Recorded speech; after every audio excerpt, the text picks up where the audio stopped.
In Ilford alone, there are 5 different ChaiiWala copycats. In some cases, we are literally talking copying the name, the branding, the logo, everything. We have this, this, this, this, and this. Next we go to Whitechapel, where you see so many different KFC knockoffs. It got so crazy that KFC acknowledged it with this really funny ad. Because when you're on top, everybody wants a piece of you. In this video, I want to explore what on earth is going on and how Muslims should respond to it. I'll explain why I think at the heart of this trend is either us as a community continuing to be poor and relatively mediocre, or us rising up and really addressing the problems of the world and becoming prosperous.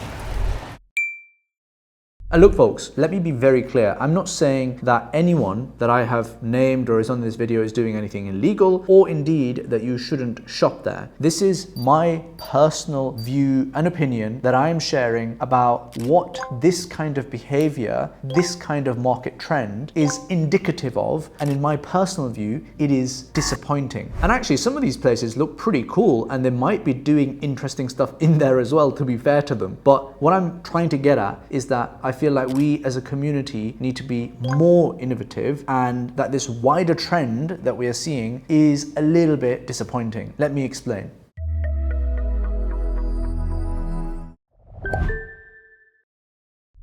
The reason why this trend is so disappointing is that you've got all this entrepreneurial talent. Clearly there is talent there because some of these shops look pretty good, right? And all of this energy has, in my view, gone into imitation as opposed to first principles thinking, trying to solve a real problem that the Muslim community has. And by the way, this is not me saying that, yeah, you now need to come up with a cure for cancer instead of running a restaurant or a cafe. No, absolutely not. It could be a very narrow problem. ChaiiWala saw that there was a problem around desis meeting in a coffee shop that is suited for them, right? That's the problem that they solved. So that was a pretty narrow niche problem and they solved it well. Come up with another problem similar to that and then come up with a concept that actually delivers on that. That's what I mean. You see, business is about idea, execution, and scale. Idea is all about solving someone's problem. It's about meeting a need that they have. The execution is about taking that idea and then implementing it amazingly well. That's not easy. And the scale is about taking that problem that you have now solved and the solution that you have, but then building the infrastructure, the team, the financing to actually scale this to lots and lots of people, possibly even millions of people. The bigger the problem, the harder the execution, the harder the idea, the harder the scale, and the more profitable the business is. What the imitators are doing here is they've taken the idea that wasn't necessarily theirs, it was a well-crafted idea, but then they've been running with it and executing it and profiting off the back of that. But this is really damaging and wasteful for our community as a whole. Let me explain through a diagram. Let's say we have 10 budding entrepreneurs, really high quality people. What they could do is go ahead and find 10 difficult problems that they are well suited to solving, and then they go ahead and solve that and come up with a business. Instead, if all of them now pile into just one problem set and then they try and execute on that problem set, sure, that problem, the problem of, let's say, desi areas for you to sit in and have coffee or chai, that problem is going to be perfectly solved for the community. However, the 9 or 10 or 12 other problems that you could be solving are completely untouched. And the other issue is that this area within which everyone has piled in, the margins and the profits are going to start going down for everyone over time. And that's not really a win-win for anyone.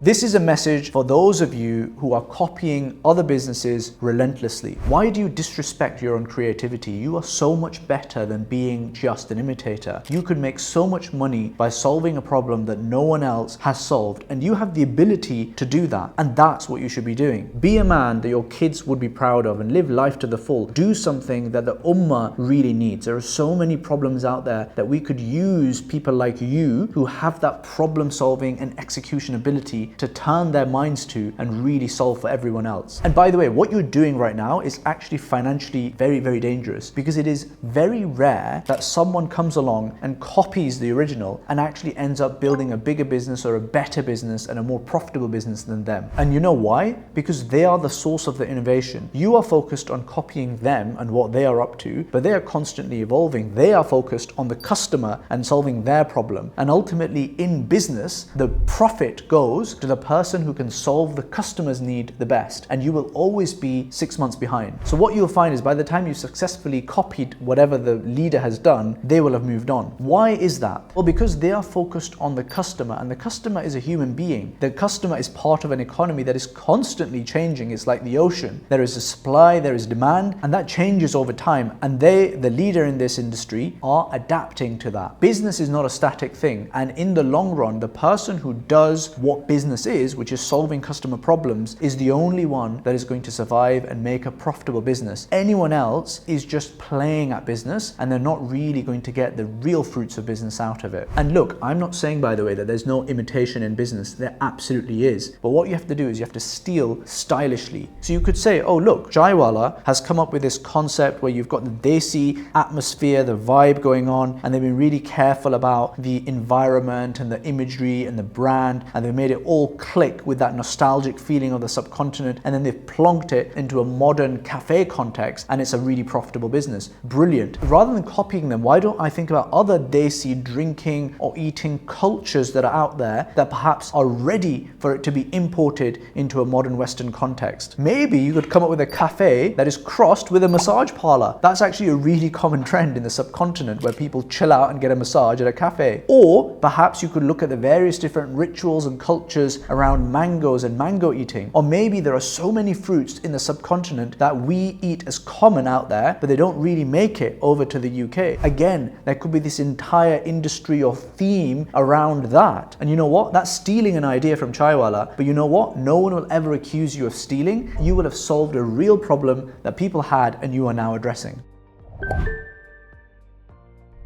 You should just keep doing your thing. You are the leader and you're clearly doing the right thing in solving customers' problem. Just do your thing. However, if you are being copied a lot and others are succeeding, that means that your business may not have the sufficient defensibility around it that perhaps it should. There are ways that you can improve your defensibility. Number one, intellectual property. Make sure you have trademark rights, make sure you have copyrights and intellectual property rights all nailed down, legally battened off and filed away. Then no one can copy you for that. Brand.